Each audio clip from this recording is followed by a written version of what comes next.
Maoist moment నక్సలబరితో ఆగిపోలేదు, శ్రీకాకుళంతో ఆగిపోలేదు, తెలంగాణలో ఆగిపోలేదు, దండకారణ్యంలో కూడా ఆగిపోతుందా లేదా భవిష్యత్తులో చూడాలని అన్నారు ప్రొఫెసర్ కాసిం.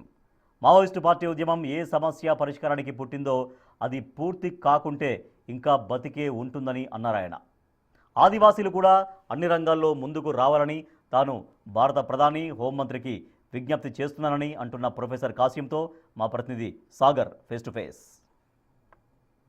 మావోయిస్టు పార్టీ చరిత్రలోనే కొత్త కీలక పరిణామాలు జరుగుతున్నాయి. కీలక నేతల లొంగుబాట్లు, మరోవైపు దేవ్జీ, ఇటు రాజిరెడ్డి, గంగన్న, మరికొంతమంది బడే చొక్కారావు, ఇట్లాంటి కీలక నేతలు లొంగుబాటు జరుగుతున్న తరుణంలో అసలు మావోయిస్టు పార్టీ భవిష్యత్తు ఉండబోతుందా, అసలు మావోయిస్టు ఉద్యమం ఎలా ఉండబోతుంది అనేది కొంత ప్రశ్నార్థకంగా మారిన పరిస్థితులు కనిపిస్తున్నాయి. సో ఈ అంశానికి సంబంధించి మనతో మాట్లాడేందుకు ప్రొఫెసర్ కాసిం సార్ ఉన్నారు. ఒకసారి వారితో మాట్లాడదాం. ఎందుకంటే ఇప్పటికే మావోయిస్టు పార్టీకి సంబంధించినటువంటి ఉద్యమం ఉంటుందా ఉండదా అనేది కొన్ని ప్రశ్నలు వినిపిస్తున్నాయి సార్. మీరు ఏం చెప్తారు దీనికి సంబంధించి? సాధారణంగా మావోయిస్టు పార్టీ ఏ సమస్యలను పరిష్కరించడం కోసం ఏర్పడిందో ఆ సమస్యలు పరిష్కరించబడనంత కాలం ఆ ఆలోచన విధానం ఖచ్చితంగా సమాజంలో జీవించి ఉంటుంది. మావోయిస్టు పార్టీ ఏ విషయాల మీద పనిచేసింది అని మనం ఆలోచిస్తే, భారతదేశంలో పేదరికం పోవాలి, భారతదేశంలో నిరుద్యోగం పోవాలి, భారతదేశంలో భూములన్నీ ప్రజలందరికీ సమానంగా పంపిణీ చేయాలి, భారతదేశాన్ని ఇక్కడ ఉన్న నిధులని అంటే ఖనిజ సంపద, బంగారము, బాక్సైటు, మాంగనీసు లాంటి ఖనిజ సంపద దీన్ని ఈ దేశ ప్రజల కోసమే ఉపయోగించాలి, విదేశీ కంపెనీలకి దీన్ని అప్పజెప్పొద్దు అని ఇట్లాంటి విషయాల మీద మావోయిస్టు పార్టీ గత 50 సంవత్సరాలుగా పనిచేస్తుంది. ఒకవేళ ఈ సమస్యలు భారతదేశంలో పరిష్కరించబడ్డాయి అని అనుకుంటే మావోయిస్టు పార్టీ ఉండదు. ఈ సమస్యలు ఇంకా భారతదేశంలో ఉన్నాయి అంటే పేదరికము, నిరుద్యోగము, తర్వాత దళితుల మీద దాడులు, ఆదివాసుల సమస్యలు, లేదా పెట్టుబడిదారుల దోపిడీ, భూస్వాములకు భూములు 100 ఎకరాలు 1000 ఎకరాలు ఉండటము, ఈ సమస్యలన్నీ ఇంకా ఉన్నాయనుకోండి, ఆ విషయాల మీద పనిచేసినటువంటి ఆలోచన విధానం కూడా కంటిన్యూగా ఉంటుంది. అయితే అది ఏ రూపంలో ఉంటుందని ఎవరు చెప్పలేరు. ఇప్పుడు మావోయిస్టు భావజాలము, లెనిన్ ఆలోచన విధానము, మార్క్స్ భావజాలం అనేది ఎప్పుడో 200 సంవత్సరాల కిందట ప్రారంభమైనటువంటిది. 1848లో కమ్యూనిస్ట్ మేనిఫెస్టో రాశాడు. క్యాపిటల్ అనే పుస్తకం వచ్చింది, కార్ల్ మార్క్స్ రాసినది.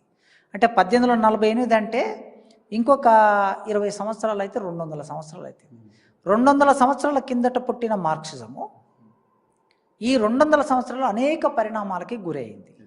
ఏం కోరుకుంటుంది మార్క్సిజము? అసమానతలు లేని సమాజం కావాలి, ప్రపంచం కావాలి, దోపిడీదారులు లేని సమాజం కావాలని కోరుకుంటారు. అంటే మనుషులందరూ సమానంగా జీవించాలి, దానినే సామ్యవాదం, దానినే కమ్యూనిజం అని అంటారని మార్క్సిజం చెప్తుంది. కనుక ప్రపంచంలో సమానత్వం ఏర్పడితే మార్క్సిజం ఉండదు. ప్రపంచంలో సమానత్వం లేకుండా ఇంకా అసమానతలు కొనసాగితే ఖచ్చితంగా మార్క్సిజమైనా, మావోయిజమైనా, లెనినిజమైనా వివిధ స్థాయిల్లో తన ఆలోచన విధానం కొనసాగుతూనే ఉంటుంది. అది మనకు అర్థం చేసుకోవాల్సిన విషయం.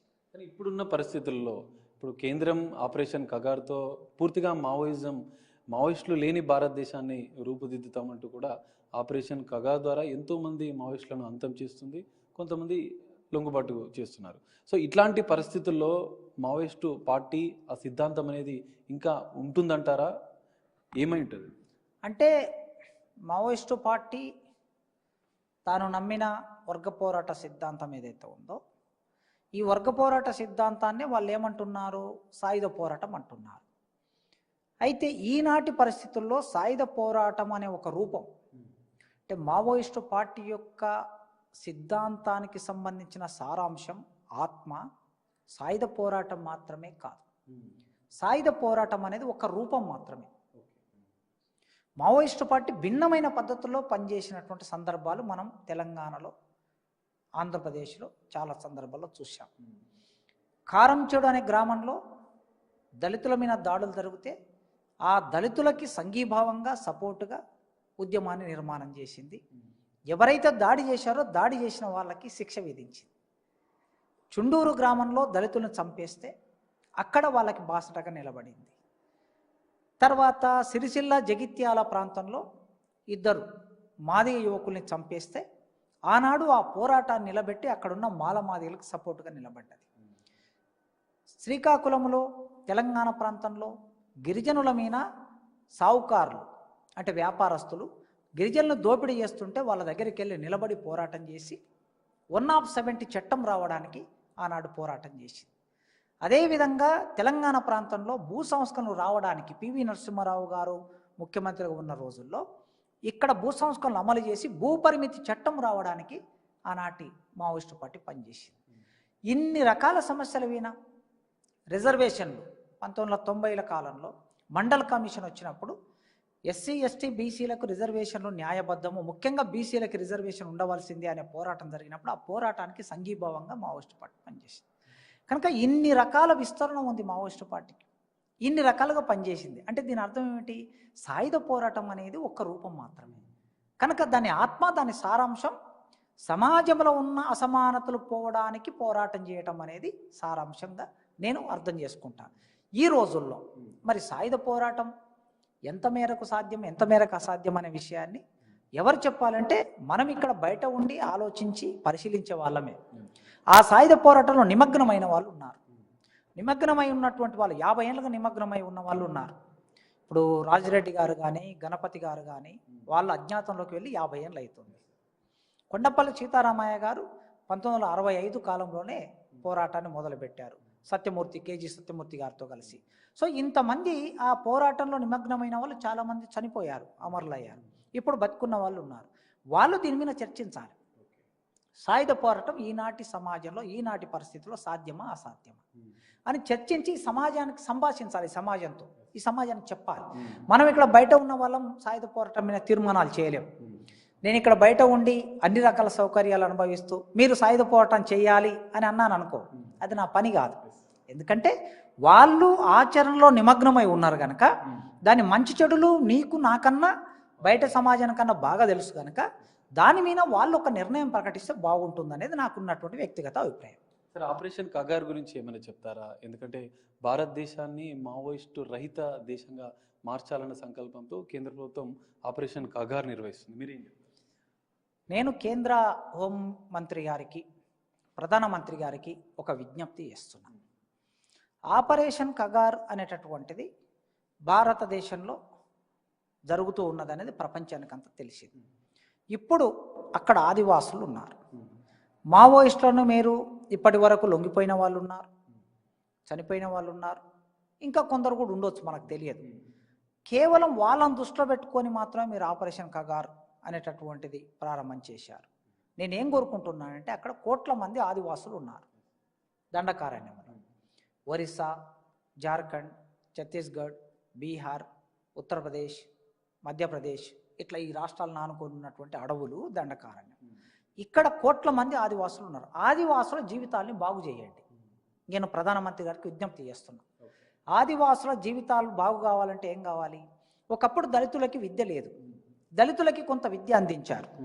ఒక 50 ఏళ్ళుగా అనేక పోరాటాల ఫలితంగా ఆ దళితులు ప్రధాన స్రవంతిలోకి వచ్చి చదువుకున్నారు, ఉద్యోగాలు వచ్చాయి, రాజకీయాల్లోకి వచ్చారు, ఎమ్మెల్యేలు అయ్యారు, ఎంపీలు అయ్యారు, ఐఏఎస్ ఆఫీసర్లు అయ్యారు, ఐపీఎస్ ఆఫీసర్లు అయ్యారు, గ్రూప్ 1 ఆఫీసర్లు, ప్రొఫెసర్లు అయ్యారు. మేమందరం కూడా ఆనాడు పోరాటాలు చేయటం మూలంగా ఈ ఉద్యమాలన్నీ మాకు కొన్ని అవకాశాలు వచ్చి చదువుకొని వాళ్ళ ప్రొఫెసర్లుగా ఉన్నాం. మరి ఆదివాసులు కూడా ప్రధాన స్రవంతిలోకి రావాలి కదా. వాళ్ళు ఎమ్మెల్యేలు కావాలి, ఎంపీలు కావాలి, చదువుకోవాలి, ప్రొఫెసర్లు కావాలి, డాక్టర్లు కావాలి, యాక్టర్లు కావాలి, ఒక మంచి జీవితం వాళ్ళకి అందాలి. ఇప్పటికీ మొన్న చూసాం మనం, ఆ హిడ్మా గారి తల్లిని కట్టుకోవడానికి చీర లేదండి, వేసుకోవడానికి పైన వేసుకోవడానికి సరైన రైక లేకుండా ఆ తల్లి బిడ్డ చనిపోతే ఎట్లా పోయిందో చూసాం కదా మనం. కనుక అలాంటి వాళ్ళు కోట్ల మంది ఉన్నారు. వాళ్ళకి మీరు కట్టుకోవడానికి బట్టనివ్వండి, ఉండడానికి మంచి ఇల్లు నిర్మాణం చేసి ఇవ్వండి, చదువుకోవడానికి స్కూళ్ళు నిర్మాణం చేసి ఇవ్వండి, ప్రతి ఆదివాసీ గూడెంలో హాస్పిటల్ కట్టండి. ఇవి చేయటం మూలంగా వాళ్ళ జీవితాల్లో మార్పు వస్తుంది. ఇది నేను నా వైపు నుంచి కేంద్ర ప్రభుత్వానికి చేస్తున్నటువంటి విజ్ఞప్తి. సార్, ఇంత పరిస్థితి మావోయిస్టు పార్టీకి, మావోయిస్టు ఉద్యమానికి ఇలాంటి పరిస్థితులు రావడానికి అసలు కారణాలు ఏంటంటే ఏం చెప్తారు? సమాజంలో మారుతున్న పరిస్థితులకి అనుగుణంగా తమ ఆచరణని తమ ఎత్తుగడలని మార్చుకోవాల్సిన అవసరం ఉంటుంది ఎప్పుడైనా. ఒక పార్టీ, ఒక పోరాటం చేసే పార్టీకి ఒక విజన్ ఉంటుంది, ఏ పార్టీ అయినా. ఇప్పుడు బీజేపీ పార్టీ ఉంది. 1980లో బీజేపీ పార్టీ ఏర్పడింది. 1970ల కాలంలో జనసంఘ ఏర్పడింది.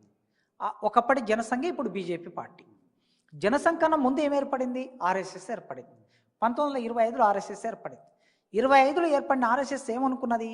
ఈ భారతదేశాన్ని హిందూ రాజ్యంగా మార్చాలి, ఈ భారతదేశంలో హిందూ ఎజెండా కలిగిన పార్టీ అధికారంలోకి రావాలి అని ఒక విజన్తో 100 సంవత్సరాలు పనిచేసుకుంటూ పోయింది.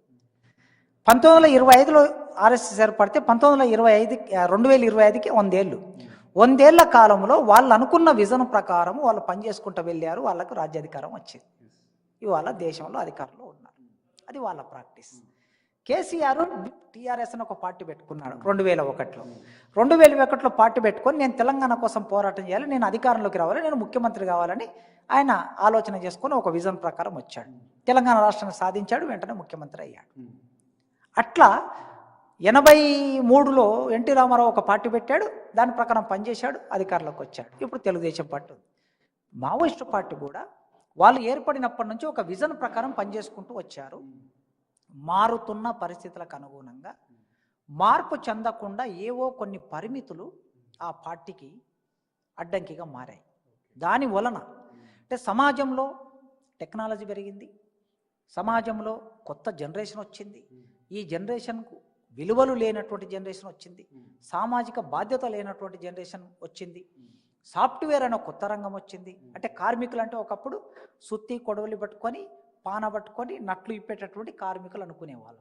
కానీ వాళ్ళ కార్మికులు అంటే సాఫ్ట్వేర్ కంపెనీలు వచ్చాయి. సాఫ్ట్వేర్ కంపెనీలో కార్మికులు కొత్త రకంగా ఉన్నారు, కొత్త ఆలోచన. ఇప్పుడు గిగ్ వర్కర్లు ఉన్నారు. మనం ఇట్లా ఫోన్ చేయగానే, మెసేజ్ పెట్టగానే, బుక్ చేయగానే వచ్చి మన ఇంటి దగ్గర భోజనం పెట్టిపోతున్నాడు, కూరగాయలు పెట్టిపోతున్నాడు, పాలు పెట్టిపోతున్నాడు. అసలు ఇట్లాంటి కొత్త మార్పులు వచ్చేసాయి. ఈ కొత్త మార్పులు వచ్చిన వాళ్ళకు దోపిడీ గురవుతలేరంటే దోపిడీ గురి అవుతున్నారు. కార్పొరేట్లో 2 లక్షల జీతం తీసుకున్నా, 3 లక్షల జీతం తీసుకున్నా 18 గంటలు పనిచేస్తున్నారు. అంటే 8 గంటల పనిదినం అనేది ప్రపంచంలో పోరాడి సాధించుకున్నాం. కానీ ఇప్పుడు ఏమవుతుందని 18 గంటలు పనిచేస్తున్నాం. పోరాడి సాధించుకున్న హక్కు 3 లక్షల జీతం తీసుకునే వాడికి హక్కు అందుబాటులో లేదు. మరి ఆయన కోసం ఎలాంటి పోరాటం చేయాలో మనం ఒక విజన్. కనుక ఇన్ని రకాల మార్పులు సమాజంలో వచ్చిన తర్వాత ఈ ప్రజలందరినీ కోఆర్డినేట్ చేయటం ఎట్లా, ఆర్గనైజ్ చేయటం ఎట్లా, వీళ్ళకి పోరాట రూపాలని ఇవ్వటం ఎట్లా అన్న దగ్గర మావోయిస్టు పార్టీ అనేక పరిమితులకు గురైంది.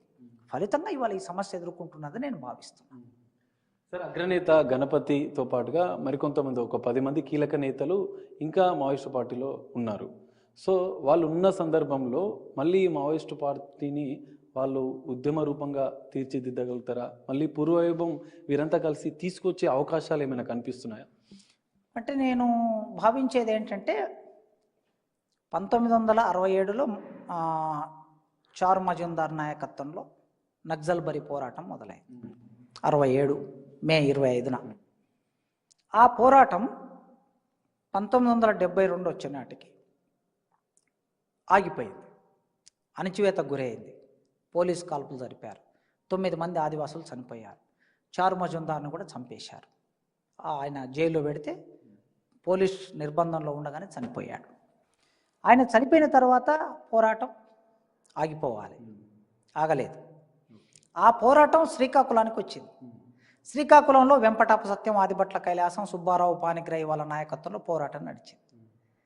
ఆ పోరాటం మీద కూడా కాల్పులు జరిపారు, 370 మంది చనిపోయారు. అప్పుడు అక్కడ ఆగిపోవాలి.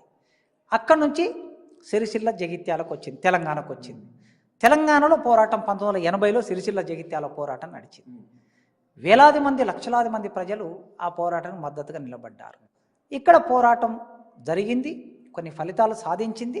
దాని మీద నిర్బంధం వచ్చిన తర్వాత ఆ నిర్బంధంలో భాగంగా తెలంగాణ ప్రాంతాన్ని వదిలేసి వెకెట్ చేసి దండకారణ్యంలోకి వెళ్ళిపోయారు వాళ్ళు మావోయిస్టులు. దండకారణ్యంలో కూడా ఒక 20 సంవత్సరాలు వాళ్ళు అక్కడ పనిచేశారు. ఆదివాసులతో కలిసి పనిచేశారు. ఇప్పుడు వాళ్ళ మీద అణచివేత ఉంది, చాలామంది చనిపోయారు, చాలామంది లొంగిపోతున్నారు.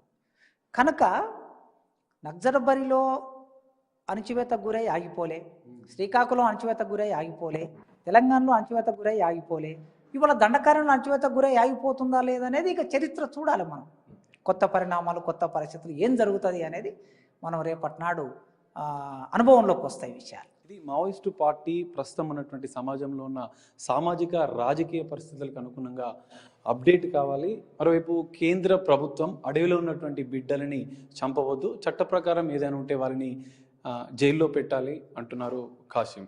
సో కేంద్ర రాష్ట్ర ప్రభుత్వాలు మావోయిస్టు పార్టీతో అవసరమైతే చర్చలు జరపండి, కానీ వారితో పూర్తిగా అడవిలో వారిని కాల్చివేసి చంపటద్దు అంటూ ఆయన రిక్వెస్ట్ చేస్తున్న పరిస్థితి. మోదీ, అమిత్ షాలు ఈ విషయంలో ఆలోచించి శాంతి, సహనం, అహింస వీటిని పాటిస్తున్నటువంటి మీ పార్టీ సిద్ధాంతం పరంగా ఆలోచన చేసి మరోవైపు మావోయిస్టుల విషయంలో ఆలోచన చేసి చర్చించాలంటూ కూడా ప్రొఫెసర్ కాసిం కోరుతున్న పరిస్థితి కనిపిస్తుంది. కెమెరామెన్ కృష్ణతో కలిసి సాగర్, బిగ్ టీవీ.